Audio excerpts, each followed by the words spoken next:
Hey everybody, it's Party Elite with a beginner's guide to Total War Warhammer. Fear has always been an interesting mechanic in the Total War games, but some of the finer points aren't exactly explained.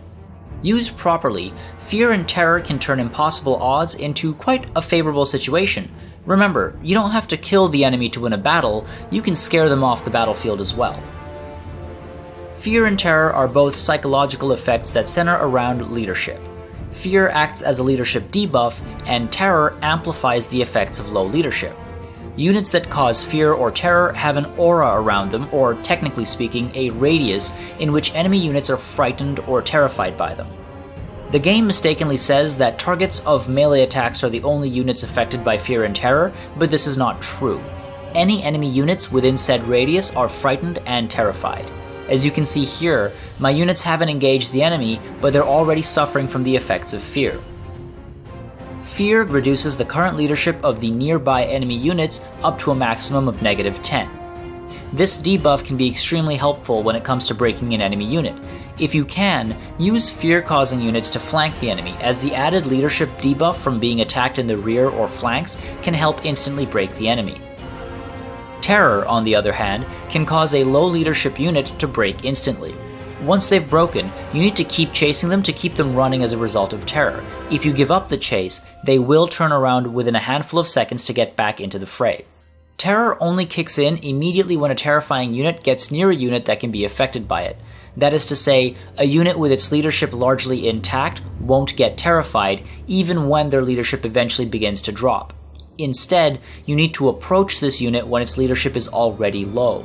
Think of it as the straw that will break the camel's back. Once again, try to flank with terrifying units. They typically have fear as well, so add the debuff from fear and being attacked in the flank to the amplifying effects of terror, and a well-timed charge means an instant rout. Also important to keep in mind is that a unit struck by terror will become immune to terror for about a minute if it rejoins the battle. Remember, fear and terror both work in a radius, however small it might be. This means that clumping all of your frightening or terrifying units in one area is wasted potential. Even with vampire counts, where all of your units cause fear, make sure to strategically use and place the terrifying ones. Now, if we're talking about fear and terror, let's also consider how one might counter their effects. It all boils down to creating an ideal scenario for your units' leadership. For one, make sure you're using your character abilities. A well-timed morale buff can stop a rout, especially one from terror that relies on the pre-existing condition of low morale. Also, try and use units, such as Longbeards, that help give buffs to the stat. Keep flanks secure, and try and keep your lord nearby as well in areas where fear might be utilized.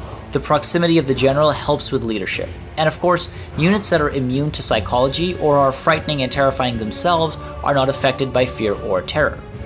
Keep that in mind when trying to use fear and terror as well. If you have an army with only a few terrifying units, you don't want to waste them on enemy units that won't even care.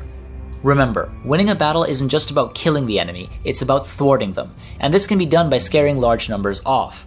By using fear and terror, you can slowly pick away at the enemy army or cause a mass rout that swings an otherwise difficult battle in your favor. Meanwhile, if you're on the receiving end of frightening and terrifying units, it's important to do what you can to make sure your soldiers face their fears and hold their ground. Fear is a weapon, you need to learn to wield it and defend against it, and that's what being a great general is about. For more tips and tricks, subscribe to this channel, and if there's something you'd like to see covered, let me know in the comments below.